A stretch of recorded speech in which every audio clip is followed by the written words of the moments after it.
प्यारे छात्रों, आज का जो क्लास है उन बच्चों के लिए है जो बच्चों आईटीआई एवं पैरामेडिकल का जो फॉर्म डाले हैं उनके लिए है। पिछले साल जो रिजल्ट हुए बच्चों का उससे अब की बार अधिक रिजल्ट देने के प्रयास है। और इसका क्लास जो आज हो गए बायोलॉजी का क्लास होंगे। देखते हैं बायोलॉजी में क्या है।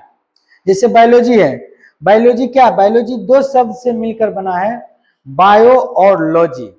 बायोलॉजी दो शब्द से मिलकर बना है, बायो और लॉजी। बायो मतलब हुआ लाइफ, लाइफ मतलब हुआ जीवन, लॉजी का मतलब हुआ स्टडी, स्टडी मतलब हुआ अध्ययन करना। जिसमें जीवों का अध्ययन करेंगे उसी को हम बायोलॉजी कहेंगे। जिसमें हम जीवों का अध्ययन करेंगे उसी को हम बायोलॉजी कहेंगे। जीव विज्ञान जो शब्द भाषा जो है ग्रीक शब्द है। जीव विज्ञान जो भाषा जो है कौन शब्द है, ग्रीक शब्द है। और देखते हैं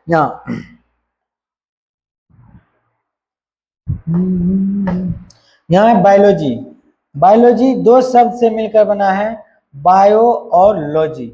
बायो का मतलब हुआ लाइफ और लॉजी का मतलब हुआ स्टडी, मतलब हो गया। तो बायो मतलब हुआ लाइफ, लाइफ का मतलब हुआ जीवन, जीवन, और स्टडी मतलब हुआ अध्ययन, अध्ययन मतलब जिसमें जीवन का अध्ययन किया जाता है। जितना सजीव है सभी सजीव, और लॉजी मतलब क्या हुआ, अध्ययन। जिसमें सभी सजीवों का अध्ययन किया जाता है उसी को हम क्या कहते हैं, जीव विज्ञान कहते हैं। जीव विज्ञान ग्रीक भाषा का क्या है, शब्द है। जीव विज्ञान ग्रीक भाषा का शब्द है। और जीव विज्ञान शब्द जो दिया था 1802 ईस्वी में दिया था। किसने दिया था, लेमार्क एवं ट्रेविनस नामक वैज्ञानिक ने दिया था। और जीव विज्ञान का पिता किसको कहते हैं, जीव विज्ञान का पिता अरस्तु को कहते हैं। जीव विज्ञान का पिता अरस्तु को कहते हैं। जीव विज्ञान चार मुख्य शाखाएं होती है, यानी जीव विज्ञान के चार मुख्य शाखाएं होती है। पहला शाखा है जंतु विज्ञान। जंतु विज्ञान में उन सभी का अध्ययन करेंगे, यानी कि जंतुओं तथा मनुष्यों का जिसमें अध्ययन करेंगे उसको हम क्या कहेंगे, जंतु विज्ञान कहेंगे। और वनस्पति विज्ञान यानी पादपों का अध्ययन जिसमें करेंगे, किसमें करेंगे, वनस्पति विज्ञान में करेंगे। पादपों मतलब हुआ पेड़ पौधों का, पेड़ पौधों का अध्ययन करेंगे कौन विज्ञान में, वनस्पति विज्ञान में। सूक्ष्म विज्ञान यानी रोगाणुओं के बारे में अध्ययन करना, यानी कि जीवाणुओं या बैक्टीरिया के बारे में जो अध्ययन करेंगे कौन विज्ञान में, सूक्ष्म विज्ञान में। और आनुवंशिकी विज्ञान, आनुवंशिकी यानी कि जीनो या वंशा गति के बारे में, यानी जीनो या वंश यानी जो पीढ़ी दर पीढ़ी जो होती है जेनेटिक गुण के जो बारे में जो अध्ययन करेंगे, किसमें करेंगे, आनुवंशिकी विज्ञान में अध्ययन करेंगे। जंतु विज्ञान का पिता किसे कहा जाता है, अरस्तु को कहा जाता है। जंतु विज्ञान का पिता अरस्तु को कहा जाता है। और वनस्पति विज्ञान का पिता थियोफ्रेटस को कहा जाता है। वनस्पति विज्ञान का पिता किसको कहा जाता है, थियोफ्रेटस को कहा जाता है। और सूक्ष्म जीव का पिता ल्यूमेनहॉक को कहा जाता है। सूक्ष्म जीव का पिता ल्यूमेनहॉक को कहा जाता है। यही ल्यूमेनहॉक ने बैक्टीरिया यानी कि जीवाणु का, ल्यूमेनहॉक ने किसका खोज किया था, जीवाणु का खोज किया था। और आनुवंशिकी का पिता किसको कहते हैं, ग्रेगर मेंडल को। आनुवंशिकी का पिता ग्रेगर मेंडल को कहते हैं। सजीव कोशिका का या कोशिका संगठन, यानी सजीव कोशिका या कोशिका संगठन में देखेंगे। कोशिका किसे कहेंगे, कोशिका कहेंगे जीवन की संरचनात्मक एवं क्रियात्मक इकाई को हम क्या कहेंगे, कोशिका कहेंगे। जीवन की संरचनात्मक एवं क्रियात्मक इकाई को कोशिका कहेंगे। जीवन की संरचनात्मक एवं क्रियात्मक इकाई को कोशिका कहेंगे। अब कोशिका हम देखेंगे, ये होता है जायगोट। जायगोट मतलब होता है युग्मनज, युग्मनज। जायगोट मतलब होता है युग्मनज। युग्मनज क्या है, युग्मनज जो होती है लैंगिक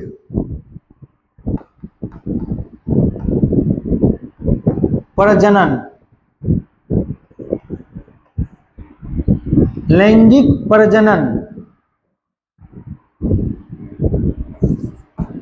बनाने वाले नर एवं मादा, नर एवं मादा युग्मकों के संलयन से बनी पहली द्विगुणित कोशिका है। क्या है? कोशिका है। युग्मनज क्या है? जायगोट क्या है? युग्मनज है लैंगिक प्रजनन बनाने वाले जो है नर और मादा। नर और मादा के युग्मनजों के संलयन में, संलयन बनाने में जो पहली जो कोशिका द्विगुणित कोशिका होती है, क्या होती है? द्विगुणित कोशिका। तो लिखे हैं लैंगिक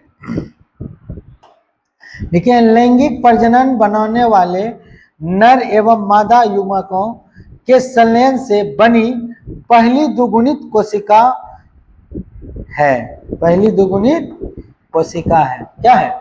युग्मनज है। तो और युग्मनज है तो युग्मनज हो गया। तो अब जो देखेंगे इसमें युग्मनज है, ये जो कोशिका है और कोशिकाओं के ये समूह हुआ, यानी जायगोटों का समूह, यानी कोशिकाओं के समूह। कोशिकाओं के समूह को हम क्या कहते हैं? उत्तक कहते हैं। कोशिकाओं के समूह को उत्तक कहते हैं। कोशिकाओं के समूह को उत्तक कहते हैं। क्या कहते हैं? उत्तक कहते हैं। यानी कि ये जो कोशिका है, जायगोट है, युग्मनज, युग्मनज क्या है? लैंगिक प्रजनन के दौरान जो नर और मादा में जो संलयन होता है और संलयन से होने वाली पहली जो द्विगुणित जो कोशिका है वही है ये जायगोट। जायगोट हो गया। तो ये कई जायगोट मिलकर, यानी कि ये हो गया क्या? कोशिकाओं का समूह। ये हो गया कोशिकाओं का समूह।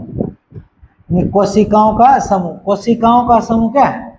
कोशिकाओं का समूह क्या कहलाता है? उत्तक कहलाता है। और उत्तकों का समूह ये हो गया उत्तक कहलाता है। और उत्तकों के समूह से एक अंग की निर्माण होती है। अंग मतलब ऑर्गेन्स, अंग का निर्माण होती है। और कई अंगों मिलकर, कई अंगों का समूह है समूह। कई अंग मिलकर एक अंग तंत्र बनते हैं। अंग तंत्र मतलब हुआ जैसे हाथ हुआ, आंख हुआ, पैर हुआ, इस तरह से अंग तंत्र है। और कई अंग तंत्र मिलकर एक सजीव शरीर के निर्माण करते हैं। कई अंग तंत्र मिलकर एक सजीव शरीर के निर्माण करते हैं। और यही सजीव शरीर कोशिका की संरचनात्मक इकाई है। यही सजीव शरीर क्या है?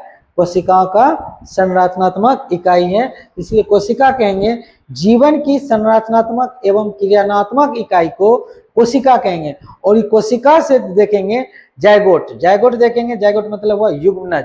युग्मनज वही बताए कि लैंगिक प्रजनन जो बनाने वाले जो होते हैं नर एवं मादा, और इसके युग्मकों के जो संलयन है, और संलयन जो पहली बनने वाली जो पहली क्रिया होती है वो द्विगुणित कोशिका होती है। तो यही है क्या है? द्विगुणित। जायगोट क्या है? एक द्विगुणित कोशिका है। और ये जो कोशिकाओं की एक समूह होती है, कोशिकाओं के समूह से क्या बनता है? उत्तक बनता है। कोशिकाओं के समूह से उत्तक बनता है। और कई उत्तकों हैं, कई उत्तक का एक समूह ले लेंगे, एक उत्तकों का एक समूह लेंगे, और सही उत्तकों का समूह मिलकर एक अंग का निर्माण करता है। और कई अंगों को आपस में मिलाएंगे, कई अंगों को आपस में मिलाएंगे, उससे अंग, सभी अंगों को जब आपस में मिलाएंगे तो अंग तंत्र बनेंगे। और सब अंग तंत्र को आपस में मिलाएंगे तो सजीव का शरीर का क्या होगा? निर्माण होगा। सजीव शरीर के निर्माण होगा। और यही सजीव क्या है? कोशिकाओं की संरचनात्मक इकाई है। अब इसी में यूकेरियोटिक कोशिका और क्या है? प्रोकैरियोटिक कोशिका। यूकेरियोटिक कोशिका कहेंगे जिसमें प्राचीन काल से ही, मतलब जो पहले से, यानी कि प्रोकैरियोटिक कोशिका को प्राचीन काल वाली कोशिका कहा जाता है। क्यों कहा जाता है? इसमें जो है ना पहले झिल्ली नहीं उपस्थित होते हैं, मतलब कोशिका झिल्ली। प्रोकैरियोटिक कोशिका में ये जो प्रोकैरियोटिक कोशिका, ये प्रोकैरियोटिक कोशिका हुआ, एक यूकेरियोटिक कोशिका हुआ। इसमें देखते हैं केंद्रक झिल्ली अनुपस्थित होती है, यानी प्रोकैरियोटिक कोशिका में केंद्रक झिल्ली अनुपस्थित होती है। इसमें केंद्रक झिल्ली नहीं होते हैं। इसमें जैसे कोई किस किस में नहीं रहता है? जैसे जीवाणु हुआ, हरे नीले शैवाल हुआ, साइनोबैक्टीरिया हुआ, माइकोप्लाज्मा हुआ, इस सब में क्या है? कोशिका झिल्ली नहीं है। और जैसे यह प्राचीन कोशिका है, इस कोशिका को प्राचीन कोशिका कहा जाता है। और इसमें जो होता है 70S प्रकार का क्या है, राइबोसोम पाया जाता है। और इसमें डीएनए क्या होती है, गोल होती है। और यूकेरियोटिक कोशिका में क्या है, उपस्थित होते हैं। यूकेरियोटिक कोशिका में कोशिका झिल्ली उपस्थित होते हैं। तो वही लिख दिए हैं कि केंद्रक झिल्ली उपस्थित होते हैं। और यह जो होता है ना अच्छी तरह से विकसित है।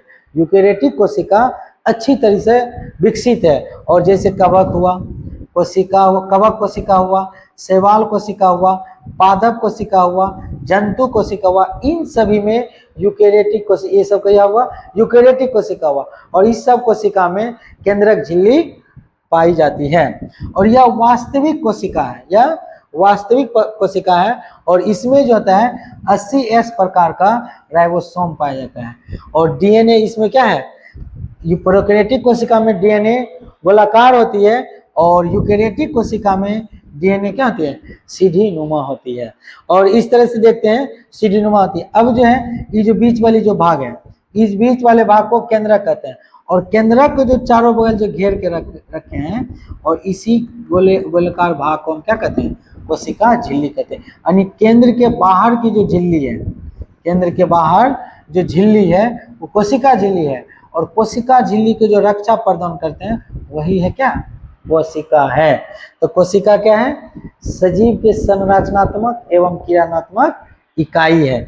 और इसी तरह देखते हैं जीवाणु तथा शैवालों के बीच की जो बड़ी, जीवाणु तथा शैवालों के बीच जो कड़ी है, और वही कड़ी को हम क्या कहते हैं, हरे नीले शैवाल के रूप में जानते हैं।